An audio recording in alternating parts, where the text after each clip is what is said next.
Hello friends, welcome to part 2 of our understanding of Gravita India limited. Part 1 में हम लोगों ने डिस्कस किया उसके फंडामेंटल्स के बारे में, उसके बिजनेस प्रोसेस के बारे में, उसके विजन के बारे में कि कंपनी का विजन क्या है, कंपनी 2026 तक कहां पहुंचना चाहती है। अभी हम लोग पार्ट 2 में डिस्कस करेंगे और भी डिटेल में कि कंपनी का परफॉर्मेंस कैसा रहा है, कंपनी का एंट्री बैरियर्स क्या है, स्ट्रेंथ क्या है और कंपनी का कॉन कॉल में मैनेजमेंट ने क्या गाइडेंस दी है। तो चलिए आगे बढ़ते हैं और देखते हैं कि कंपनी का परफॉर्मेंस कैसा है। तो फाइनेंशियल हाइलाइट्स को देखते हैं।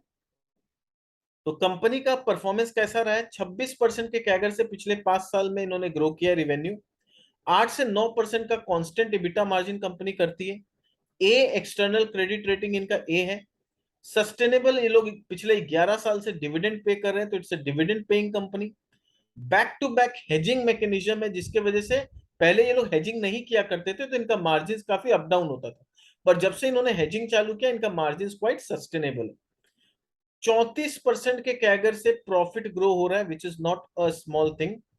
75% प्रॉफिट इनका ओवरसीज बिजनेस से आता है, जबकि वहां पर सिर्फ 30% of the capital is employed. यानी 100 रुपया अगर इन्होंने बिजनेस में धंधा में लगाया है तो सिर्फ 30 रुपया फॉरेन में लगाया है, बट कमाई का 75% उस फॉरेन ओवरसीज मार्केट से आता है।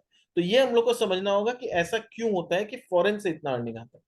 रिवेन्यू आप देख सकते हो कि 656 करोड़ का रिवेन्यू करते करते आज कंपनी ने ऑलमोस्ट 2200 करोड़ का रिवेन्यू किया है, जहां पर 64% रिवेन्यू इंडिया से आता है, 35-36% फॉरेन से आता है। प्रॉफिट का बात करें तो 33 करोड़ का प्रॉफिट करते करते आज कंपनी 139 करोड़ का प्रॉफिट करने लगी है। प्रॉफिट मार्जिन इनका 6.3% का हो गया, जो कि 2-2.5% का हुआ करता था। कैपिटल इंप्लॉयड भी कंपनी का दिन पे दिन बढ़ रहा है, नहीं कंपनी अपने आप को एक्सपैंड करने में भी पीछे नहीं है। क्वार्टरली अगर हम लोग अर्निंग्स का बात करें तो कंपनी का क्वार्टरली परफॉर्मेंस कैसा रहा है वो देख लेते हैं। तो कंपनी का वॉल्यूम जो है ईयर ऑन ईयर 7% ग्रो किया है, रेवेन्यू 41% किया है, EBITDA 73% and profit almost double हुआ। ठीक है, इबिटा पर टन ये देखना इंटरेस्टिंग होता है कि क्वार्टर 1 FY22 में जो इबिटा पर टन था, लेड का 12,000 समथिंग था, अल्यूमिनियम का 19,900 था और प्लास्टिक का 7,300 था। जो अभी Q1 FY23 में आप देख सकते हो, लेड का 12,500 समथिंग से 21,700 हो गया इबिटा पर मेट्रिक टन।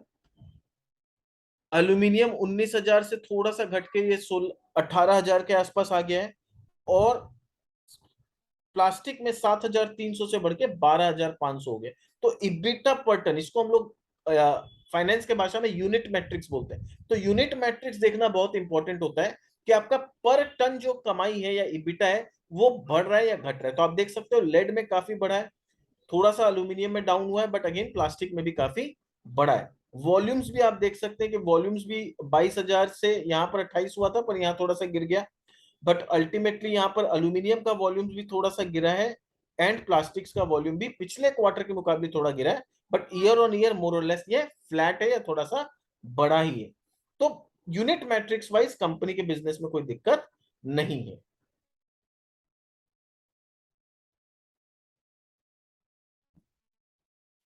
इनका सेगमेंटल परफॉर्मेंस देखते हैं, जहां से अपने को थोड़ा और आइडिया लगेगा कि लेड से इनका रेवेन्यू कितना आ रहा है, 482 करोड़ आ रहा है। लेड में मार्जिन कितना है, 10% का मार्जिन इनका होता है, नॉर्मली 11% का भी हो जाता है या कभी कभी 9% का मार्जिन भी होता है। अल्यूमिनियम में इनका रेवेन्यू सिर्फ 65 करोड़ आ रहा है, जो कि पिछले क्वार्टर में 74 था, उसके पहले 52 था। वहां से मार्जिन कितना का आता है, वहां से मार्जिन थोड़ा सा वोलाटाइल है, कभी 17-18% हो जाता है, कभी 11%, तो अभी इस बार तो सिर्फ 8% हो गया। तो यानी अल्यूमिनियम के प्राइसेस मार्केट में काफी वोलाटाइल होते हैं, जिसकी वजह से इनके मार्जिन को इम्पैक्ट होता है। प्लास्टिक्स में इनका रेवेन्यू कोई बहुत कम है, 30 करोड़ का खाली रेवेन्यू है, और वहां से मार्जिन कितना है, सिर्फ 11% का मार्जिन है। टर्नकी प्रोजेक्ट्स में तो इनका सिर्फ 2 करोड़ का रेवेन्यू है, तो टर्नकी प्रोजेक्ट्स तो खाली नाम का ही बिजनेस है इनका, वहां से 10% का मार्जिन है, बट रेवेन्यू कुछ खास नहीं है। तो बेसिकली इनका पूरा बिजनेस किस पे रिलाई करता है, रिसाइकलिंग करके प्रोडक्ट बना के बेचने पे डिपेंड करता है। और रिसाइकलिंग भी मेन लेड का रिसाइकलिंग के ऊपर इनका बिजनेस डिपेंड करता है। अल्यूमिनियम धीरे धीरे पिकअप कर रहा है और प्लास्टिक अभी बहुत छोटा है।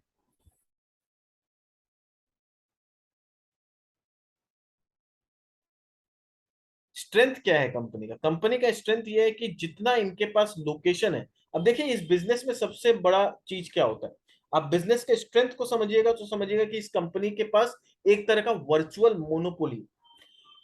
रिसाइकलिंग करने के लिए इनको चाहिए स्क्रैप। अब कोई भी बड़े प्लेयर के पास आप स्क्रैप कलेक्ट करने जाते हो ना, तो वो छोटे छोटे क्वांटिटी में नहीं देगा, वो आपको बड़े क्वांटिटी में देगा। तो बड़े क्वांटिटी में अगर आपको पूरा ऑल ओवर वर्ल्ड में आपका नेटवर्क है, तो आप कहीं से भी स्क्रैप जहां पर मिले वहां से स्क्रैप कलेक्ट कर सकते हो। और वहीं पर आपका रिसाइकलिंग बनाने का प्लांट भी है, तो हाथों हाथ वहीं पर रिसाइकलिंग करके आप आसपास के एरिया में बेच सकते हो। तो सबसे बड़ा प्रॉब्लम किसी भी कॉम्पिटिटर को आएगा, उसको 12 अलग अलग लोकेशंस पे इतने सारे कंट्रीज में अपना प्लांट लगाना, इसमें उसको कम से कम 10 साल लग जाएगा। ठीक है, उसके बाद वहां से स्क्रैप को कलेक्ट करना, इसमें सबसे बड़ा खर्चा जो होता है ना, लॉजिस्टिक्स कॉस्ट होता है। क्योंकि आप स्क्रैप कलेक्ट कर रहे हो जिसका दाम बहुत ज्यादा नहीं है, पर स्क्रैप को जब आपको एक जगह से दूसरा जगह ट्रांसफर करना पड़े ना, तो लॉजिस्टिक्स के पीछे बहुत ज्यादा खर्चा हो जाता है। तो इसीलिए कंपनी क्या कर रही है, अराउंड द ग्लोब सब जगह अपना फैक्ट्री लगा रही है, जहां जहां से उनको स्क्रैप मिल सके। तो जहां भी स्क्रैप मिलता है वहां अपना फैक्ट्री लगा देते हैं कि लॉजिस्टिक्स को कम से कम कर सके। ये कंपनी का सबसे बड़ा स्ट्रेटेजी है, और यहीं पर कंपनी का सबसे बड़ा स्ट्रेंथ है। ठीक है, तो ये इनका स्ट्रेंथ हो जा रहा है। ऑपरेशन में इनका कोई सामी नहीं है, they are operationally very excellent. Partnering capability इनका, और बड़े बड़े सारे स्क्रैप जो देने वाले टेलीकॉम इंडस्ट्री के प्लेयर्स हैं, ऑटोमोटिव वेयर हाउसिंग के प्लेयर्स हैं, वहां से इनका टाई अप किया हुआ है, तो इनको काफी इजी हो जाता है स्क्रैप को कलेक्ट करना, प्रोक्योर करना।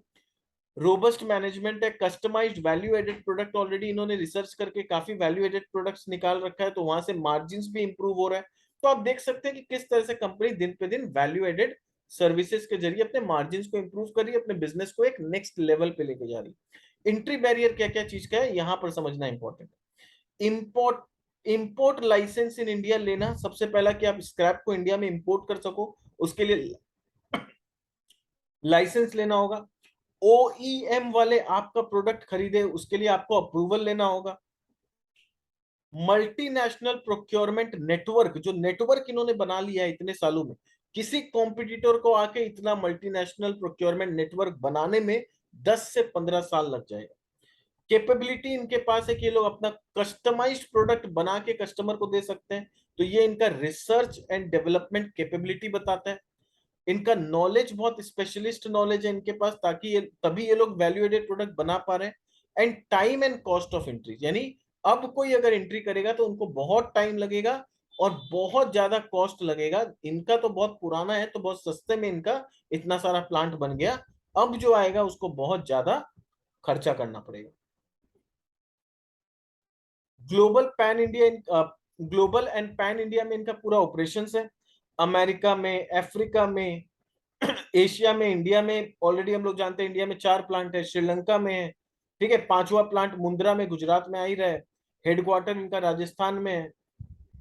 फिर प्रोक्योरमेंट नेटवर्क इनका कहाँ कहाँ पर है, इनका 1400 plus touch points, it is not a joke. पूरे ग्लोबल लेवल में 1400 प्लस टच पॉइंट होना जहां से आप स्क्रैप कलेक्ट कर सको, ये बहुत बड़ी बात है। और ये बहुत बड़ा इनके लिए, दूसरों के लिए, इनफैक्ट इनके कॉम्पिटिटर के लिए ये एंट्री बैरियर है। 1,80,000 मेट्रिक टन का स्क्रैप ये लोग कलेक्ट कर सकते हैं। अमेरिका में इनके 4 यार्ड है, 80 टच पॉइंट्स है। 13,000 प्लस मेट्रिक टन ये लोग कलेक्ट करते हैं, यूरोप से कलेक्ट करते हैं, अफ्रीका से कलेक्ट करते हैं। नंबर्स आप चाहे तो वीडियो पॉज करके देख सकते हैं। एशिया में टच पॉइंट्स 1,000 प्लस है, वहां से 1,10,000 टन ये लोग कलेक्ट करते हैं। और ये जो कलेक्शन होता है ना, ये इनका जो Asia, Africa, middle east, Europe, America में जो प्रेजेंस है, इनको रॉ मटेरियल जो मिलता है ना, काफी कॉम्पिटिटिव रेट पे मिलता है। यानी बहुत सस्ते में ये लोग स्क्रैप को अक्वायर कर लेते हैं, क्योंकि ये लोग इतने बल्क क्वांटिटी में स्क्रैप को अक्वायर करते हैं। कस्टमर नेटवर्क इनका 35 कंट्रीज में, 300 प्लस कस्टमर्स है इनके पास। और रिसाइकल प्रोडक्ट्स इन्होंने इस साल 1,30,000 टन रिसाइकल प्रोडक्ट्स डिलीवर किया। अमेरिका में, अमेरिका में कहां पर है, यूरोप में 5 कंट्री 8 कस्टमर, मिडिल ईस्ट में 6 कंट्री 23 कस्टमर, एशिया में 14 कंट्री है 250 प्लस कस्टमर्स। तो आप देख सकते हैं कि पूरे ग्लोबल लेवल पे इनका नेटवर्क फैला हुआ है, चाहे वो स्क्रैप रिसाइकल करने का हो, चाहे वो कस्टमर को सामान सप्लाई करने का हो।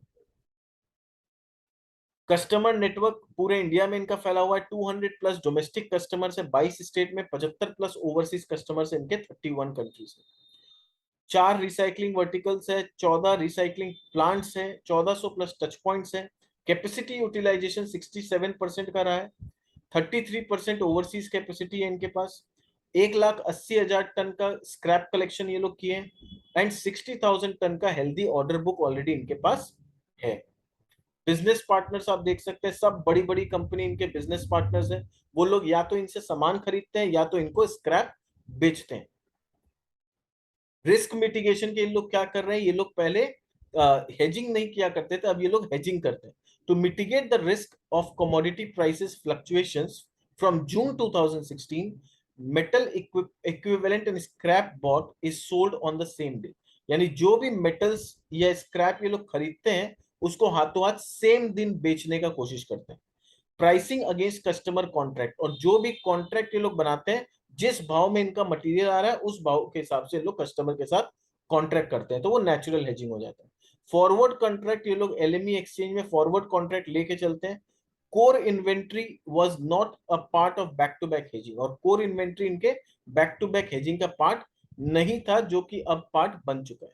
ग्रेविटा started hedging of core inventory, अब ये लोग कोर इन्वेंट्री को हेज करने लगे हैं जून 2019 से, बाय टेकिंग फॉरवर्ड कॉन्ट्रैक्ट। तो एलएमई में ये लोग फॉरवर्ड कॉन्ट्रैक्ट लेके उसको भी हेज करते हैं। तो हेज करने से क्या होता है, प्राइस फ्लक्चुएशन से आपको ज्यादा नुकसान नहीं होता है, और एट द सेम टाइम बहुत ज्यादा फायदा भी नहीं होता है। तो आपका जो मार्जिन है ना वो थोड़ा सस्टेनेबल हो जाता है और स्टेबल हो जाता है। तो कोई भी कंपनी नहीं चाहती कि उनका मार्जिन बहुत ज्यादा अनस्टेबल हो, और इन्वेस्टर तो ऑफकोर्स नहीं चाहते। इन्वेस्टर हमेशा चाहते हैं एक सस्टेनेबल मार्जिन हो, और हो सके तो मार्जिन बढ़े ना कि गिरे। मार्केट डायनामिक्स में क्या चेंज आया है ये समझना बहुत इंपॉर्टेंट है, और क्यों ग्रेविटा जैसी कंपनी के लिए ये बहुत बड़ा पैराडिग्म शिफ्ट है। क्या होता था पहले, क्या होता था, स्क्रैप का जो मार्केट था ना वो अनऑर्गेनाइज्ड प्लेयर्स ज्यादा थे उसमें। तो होता क्या था कि अनऑर्गेनाइज्ड प्लेयर्स को कोई टैक्स नहीं देना, जीएसटी वीएसटी कुछ नहीं था। तो क्या होती थी, कंपनी से सस्ते में स्क्रैप वो लोग उठा लेते थे, ग्रेविटा से कम पैसा में वो लोग स्क्रैप खरीद लेते। तो ग्रेविटा जैसी कंपनी को जो स्क्रैप बेचने वाले कंपनीज है वो लोग नहीं बुलाते थे, वो लोग किसी अनऑथोराइज डीलर को या अनऑर्गेनाइज प्लेयर को दे देते थे। अब जब से जीएसटी आ गया, जब से सारा हिसाब किताब पूरा प्रॉपर मेंटेन करने आ गया, बहुत सारे अनऑर्गेनाइज प्लेयर ने मार्केट को छोड़ दिया, और उसके वजह से अब जो स्क्रैप बेच रहे हैं वो लोग को भी पूरा जीएसटी का प्रॉपर डॉक्यूमेंटेशन मेंटेन करना है, और जिन लोग खरीद रहे हैं उनके ऊपर प्रॉपर डॉक्यूमेंटेशन मेंटेन करना है। तो अब जो बड़े बड़े प्लेयर स्क्रैप बेचना चाहते हैं वो भी चाहते हैं कि हम ऐसे ही प्लेयर को दें जो ऑर्गेनाइज्ड हो, जिसके पास सारा जीएसटी और ये सब का नंबर हो, ताकि हम लोग के अकाउंटिंग में भी दिक्कत ना आए और सामने वाला को भी दिक्कत ना आए। तो वो लोग अब ज्यादा से ज्यादा अपना स्क्रैप किसको दे रहे हैं, ग्रेविटा जैसे ऑर्गेनाइज प्लेयर को दे रहे हैं। तो अनऑर्गेनाइज प्लेयर धीरे धीरे मार्केट से खत्म होते जा रहे हैं, और उसका पूरा मार्केट शेयर किसके पास आते जा रहा है, ग्रेविटा के जैसे। ठीक है, तो इसलिए क्या हो रहा है, और दोबारा ये लोग क्या कर रहे हैं, इनका लॉजिस्टिक्स, इन्होंने अपने लॉजिस्टिक्स को काफी इंप्रूव किया है। काफी ओईएम्स के साथ इन लोग टाई अप किए कि भैया आपके पास कभी भी कोई स्क्रैप निकलेगा आप मेरे को दे देना। डोमेस्टिक स्क्रैप का अवेलेबिलिटी इंडिया में काफी बढ़ रहा है, क्योंकि इंडिया में मैन्युफैक्चरिंग बढ़ रहा है, इंडस्ट्रियलाइजेशन एक्टिविटीज बढ़ रहा है, तो स्क्रैप भी ज्यादा निकलेगा। तो इनको इंडिया में जो स्क्रैप सेल करना है उसमें दिक्कत नहीं आएगा। वर्किंग कैपिटल साइकिल इनका दिन पे दिन कम हो रहा है, बेटर कैपेसिटी यूटिलाइजेशन कंपनी कर पा रही है। तो ये सारा पैराडिग्म शिफ्ट इनके फेवर में हो रहा है। तो ये आप देख सकते हैं कि किस तरह से पहले क्या होता था, FY16 में इनफॉर्मल मार्केट जो था, मार्केट साइज वो 80% का था, और फॉर्मल सिर्फ 20% का था। और आज FY22 में क्या हो गया, फॉर्मल जो हो गया वो 65, सॉरी इनफॉर्मल जो है वो 65 हो गया, और फॉर्मल जो है वो 35 हो गया। आगे चल के 2026 तक ये एक्सपेक्टेड है कि जो फॉर्मल है वो 75% हो जाएगा, और इनफॉर्मल सिर्फ 25% रह जाएगा। तो यानी आगे इनके लिए जो ग्रोथ होगा 2026 तक, इनके लिए मार्केट बढ़ते चला जाएगा, अनऑर्गेनाइज्ड प्लेयर के लिए मार्केट कम होते चला जाएगा।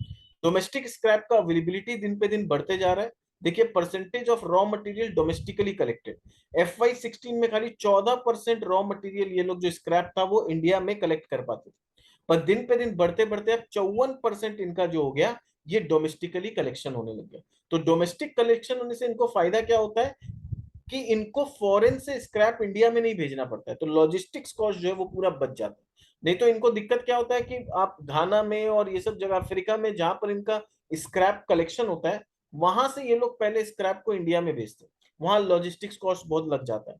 उसके बाद क्या होता है, वो इंडिया में रिसाइकलिंग होके फिर इंडिया के प्लेयर्स को ये लोग प्रोडक्ट बेचते हैं। तो अगर इंडिया में इनको स्क्रैप मिलने लग जाए तो प्रॉब्लम ही सॉल्व, इनको भेजना ही नहीं पड़ेगा इंडिया, है ना। तो इंडिया में जो स्क्रैप का जो लॉजिस्टिक्स कॉस्ट लग रहा है वो बच जाएगा। ये चीज कंपनी के लिए दिन पे दिन काफी बेटर होते जा रहा है।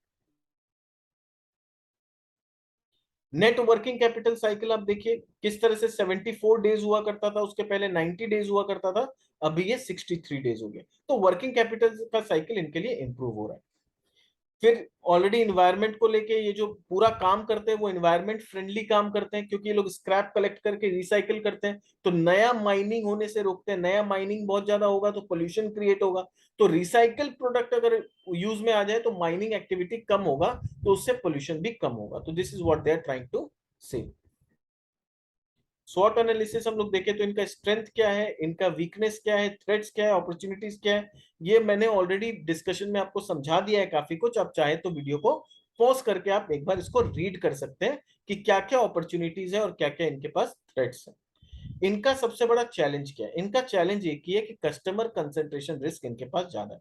क्यों? क्योंकि 70% ऑफ द इनका बिजनेस जो है ना वो टॉप 10 कस्टमर से आता है। और ये चीज रिस्क है कि अगर ये टॉप 10 कस्टमर्स कभी इनसे नाराज हो जाए या किसी भी तरह का कुछ बिजनेस में डिसरप्शन हो जाए तो फिर इनके बिजनेस को इफेक्ट हो सकता है। तो डोमेस्टिक में इनके पास बड़े बड़े प्लेयर्स कौन है? हमारा राजा है, केईआई इंडस्ट्रीज है, ल्यूमिनस पावर टेक्नोलॉजीज है। ओवरसीज में Trafigura, PT limited, Glencore International, AG among others are the players. तो ये इनके पास टॉप 10 कस्टमर्स के आसपास है, जहां से 70% of the revenue company generate करती है। And this is something to watch out for. तो ये थोड़ा सा रिस्क है कंपनी। कॉनकॉल में मैनेजमेंट ने क्या क्या इंपॉर्टेंट चीज बोला? तो कॉनकॉल में मैनेजमेंट ने बोला है कि हम लोग का यहाँ पर हम लोग देख सकते हैं कि the performance was driven by both volume and improved realisation. ये जो इंप्रूवमेंट आया है ईयर ऑन ईयर, ये किस वजह से आया? वॉल्यूम्स भी बढ़ा है, रियलाइजेशन भी बेटर हुआ। ओवरसीज बिजनेस से 42% ऑफ द रेवेन्यू आया। We have witness growth in volume of lead and aluminium, while EBITDA per ton realization saw significant jump in lead and plastic segment year on year. In terms of volume price mix, top line growth was supported by increase in both volume and prices. तो volume भी increase हुआ है, realisation भी improve हुआ है, plastics में और lead में रियलाइजेशन इंप्रूव हुआ है, अल्यूमिनियम में रियलाइजेशन थोड़ा सा कम हुआ है। ग्रॉस मार्जिन को लेके इन्होंने बोला कि इनका ग्रॉस मार्जिन कैसा रहता है, करीब करीब ये बोल रहे हैं सस्टेनेबल ग्रॉस मार्जिन इनका 22% रहेगा। ठीक है, I mean on quarter basis ये लोग बोल रहे हैं there could be certain logistics issue. So management को, कंपनी को लॉजिस्टिक्स इशू आज भी थोड़ा थोड़ा फेस करना पड़ रहा है, but overall our capacity have increase. तो बोल रहे हैं पर हम लोग का कैपेसिटी भी बढ़ा है, नए प्लांट्स हम लोगों ने लगाए हैं, तो उससे हम लोग 25% का टॉप लाइन ग्रोथ पूरे साल में एक्सपेक्ट कर सकते हैं। Basically, one thing is in the line of upcoming business. So we have started some new business also. We have started Togo also. So part of all the expenses they have started. यानी ये बोलना चाह रही है कि हम लोग का अदर एक्सपेंसेस क्यों बढ़ गए? तो अदर एक्सपेंसेस इस क्वार्टर में इसलिए बढ़ा है क्योंकि ये बोल रहे हैं कि हम लोगों ने काफी नए नए प्लांट्स और नए नए बिजनेस स्टार्ट किए। वहां पर इंप्लॉय ऑलरेडी पहले से लग गया, खर्चा पहले से चालू हो गया, पर उसका जो रिवेन्यू है अभी आना चालू नहीं हुआ। तो उसका रिवेन्यू हम लोग को नेक्स्ट आने वाले क्वार्टर्स में मिलेगा। इस वजह से अदर एक्सपेंसेस अभी ज्यादा दिख रहा है। जब वहां से रियलाइजेशन आना चालू होगा, वहां से रिवेन्यू आना चालू होगा, तब वहां से हम लोग को नंबर्स बेटर दिखेंगे। तो बेसिकली ये लोग बोल रहे हैं 25% का वॉल्यूम ग्रोथ हम लोग एक्सपेक्ट करते हैं पूरे साल में। क्वार्टर ऑन क्वार्टर हो सकता है किसी क्वार्टर में थोड़ा कम हो, किसी क्वार्टर में बेसी हो, बट ओवरऑल पूरे साल में 25% का volume growth they are expecting. EBITDA margin ये लोग बोल रहे हैं 9 से 10% का कंसोलिडेटेड बेसिस में एक सस्टेनेबल हम लोग इबिटा मार्जिन कर लेंगे। केपेक्स प्लान को लेकर इन्होंने बोला कि 70 से 80 करोड़ हम लोग एवरी ईयर अपने पुराने कैपेसिटी में हर साल खर्चा करेंगे, और नया कुछ वर्टिकल्स जिसमें हम लोग इंटर कर रहे हैं उसमें 200 से 250 करोड़ हम लोग नेक्स्ट 3 से 4 साल में खर्चा करेंगे। रबर रिसाइकलिंग हुआ, ई वेस्ट हुआ, लिथियम के रिसाइकलिंग हुआ, ये सब जो नया ये लोग वर्टिकल्स ऐड हो रहा है उसमें 200 से 250 करोड़ का इनका केपेक्स होगा। फिर उसमें बोल रहे हैं जो टोटल केपेक्स होगा उसमें 60 से 70% केपेक्स इंडिया में होगा, और 30 से 40% जो केपेक्स है वो ओवरसीज मार्केट में ये लोग करेंगे। पूरा बिजनेस को इन्होंने समझाया कि बिजनेस में क्या इनको दिक्कत होता है। दिक्कत फिलहाल बिजनेस में ये हो रहा है कि इन लोग को स्क्रैप जो है वो इंडिया के बाहर अफ्रीका में मिलता है। इंडिया में स्क्रैप कलेक्शन अभी उतना ज्यादा, पहले तो बहुत कम था, अभी तो फिर भी थोड़ा बेटर हो गया। करीब करीब 40%, 50% का स्क्रैप इंडिया से कलेक्शन हो जाता है। तो इंडिया में जो डिमांड है प्रोडक्ट का, फिनिश गुड्स का, उसको फुलफिल करने के लिए इनको चाहिए रॉ मटेरियल। तो रॉ मटेरियल डोमेस्टिक में अवेलेबिलिटी कम है, तो इनको बाहर से खरीदना बाहर वाले अपने प्लांट से, बाहर जो अफ्रीका में इनके प्लांट है वहां से स्क्रैप को इंडिया भेजना पड़ता है। और जैसा मैंने बताया लॉजिस्टिक्स कॉस्ट बहुत लगता है, तो नॉर्मली ऐसे ही लॉजिस्टिक्स कॉस्ट बहुत लगता है। FY22 में और ये भी फर्स्ट क्वार्टर में तो रशिया यूक्रेन और ये सब मैटर को लेके लॉजिस्टिक्स कॉस्ट एकदम आसमान छूने लगा था। तो वहां पर क्या हो गया, इनका मार्जिन पूरा सा डिप हो गया। तो लॉजिस्टिक्स कॉस्ट अगर इनका बच जाए आगे चल के, अगर पूरा 100% या उससे थोड़ा सा कम अगर इंडिया से डोमेस्टिकली इनका स्क्रैप कलेक्शन होने लगे और इंडिया के डिमांड को ये लोग इंडिया के थ्रू ही केटर करने लगे, तो इनको दो एडवांटेज मिलेगा। पहला, लॉजिस्टिक्स कॉस्ट पूरा बच जाएगा, और दूसरा, वहां पर जो स्क्रैप कलेक्शन हुआ है इंडिया के बाहर अफ्रीका में, वहां का वही वो लोग नया ज्यादा प्रोडक्ट बेच पाएंगे। तो अभी तो इंडिया के कस्टमर के लिए वो लोग वहां पर उतना ज्यादा नहीं बेच पा रहे, डिमांड का कोई कमी नहीं है, वो लोग को इंडिया के कस्टमर को सामान फुलफिल करना है, इसलिए यहां पर रॉ मटेरियल बेचते हैं, फिर प्रोसेसिंग करके इंडिया में बेचते हैं। पर अगर इंडिया में ही डोमेस्टिकली मिलने लग जाए स्क्रैप उतना ज्यादा, तो वहां का वहीं बेच देंगे, तो लॉजिस्टिक्स कॉस्ट भी बच गया और वहां से बिक्री भी बढ़ गया। ये दो एडवांटेज आगे चल के इस कंपनी को मिलेगा। अब आते हैं कि अकॉर्डिंग टू मी मैनेजमेंट ने जो भी गाइडेंस दिया है, क्या वैल्यूएशन मुझे लगता है कंपनी केटर कर सकती है। तो FY22 में इनका रेवेन्यू था 2216 करोड़। मैनेजमेंट ने बोला है कि हम लोग 25% का वॉल्यूम ग्रोथ करेंगे। तो 25% का वॉल्यूम ग्रोथ करेंगे, और अगर मार्केट बुलिश फेज में रहा तो रिवेन्यू में 30% के आसपास का ग्रोथ आ सकता है। इबिटा मार्जिन मैनेजमेंट ने कहा है 9 से 10% का हम लोग का सस्टेनेबल इबिटा मार्जिन है। तो बुल फेज में मैं 10% का मार्जिन लेके चलूंगा। तो उस हिसाब से इसका प्राइस जो है 611 रुपया तक, अगर सब कुछ परफेक्टली चला तो यहां तक जा सकता है। अगर नॉर्मल सर्कमस्टेंसेज में सब कुछ चला तो आई एम एक्सपेक्टिंग कि 27% का टॉप लाइन ग्रोथ हो सकता है विद इबिटा मार्जिन ऑफ 8%, यानी लो वाला। तब इसका प्राइस 305, 302, 303 के आसपास रह सकता है। जब मैंने इसका वैल्यूएशन बनाया था तब वो 321 के आसपास ट्रेड कर रहा था, फिर अचानक से प्राइस बढ़ के आज 340 के आसपास क्लोज हुआ। पर अगर पूरे सिचुएशन, आई मीन लॉजिस्टिक्स का जो प्रॉब्लम है वो फिर से आ जाए, फिर से सप्लाई चेन में प्रॉब्लम आ जाए, कोई लड़ाई वड़ाई छिड़ जाए, एकदम डोमेस्टिकली डिमांड स्लो डाउन हो जाए, तो इनका बहुत ज्यादा ग्रोथ होगा, तो 20% का ग्रोथ होगा। मार्जिन बहुत डिप करके 6% तक जा सकता है, तो ये गिर के 155, 154 तक आ सकता है। तो ये होगा जब सिचुएशन बहुत ही ज्यादा खराब हो जाए। पर अभी जैसा सीन है मुझे नहीं लगता बहुत ज्यादा खराब होगा सिचुएशन। तो अभी मुझे लगता है कहीं ना कहीं ये कंपनी 300 से 600 के बीच में कहीं ना कहीं इसका जेन्युइन वैल्यूएशन आ सकता है। और ये तो अब आने वाले क्वार्टर्स का रिजल्ट ही बताएगा कि वो बुलिश फेज में के हिसाब से कंपनी ग्रो कर रही है या नॉर्मल फेज के हिसाब से। तो नॉर्मल में तो जो भाव है कंपनी ऑलरेडी इसके ऊपर ट्रेड कर रही है। तो लेट्स सी क्या होता है। और यहाँ पर मेरे तरफ से किसी भी तरह का कोई रिकमेंडेशन नहीं है।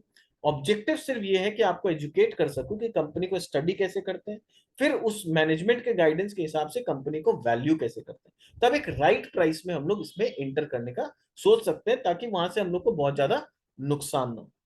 ठीक है, this was all from my side. अगर आपको वीडियो अच्छा लगा, कुछ जानने मिला, कुछ सीखने मिला, तो जरूर इस वीडियो को अपने दोस्तों के साथ शेयर करें, वो भी हमारे वीडियोस देखें, अपने नॉलेज को बढ़ा सकें, और बिना टिप के, बिना कोई इनकम्प्लीट इंफॉर्मेशन के स्टॉक मार्केट में इन्वेस्ट कर सकें।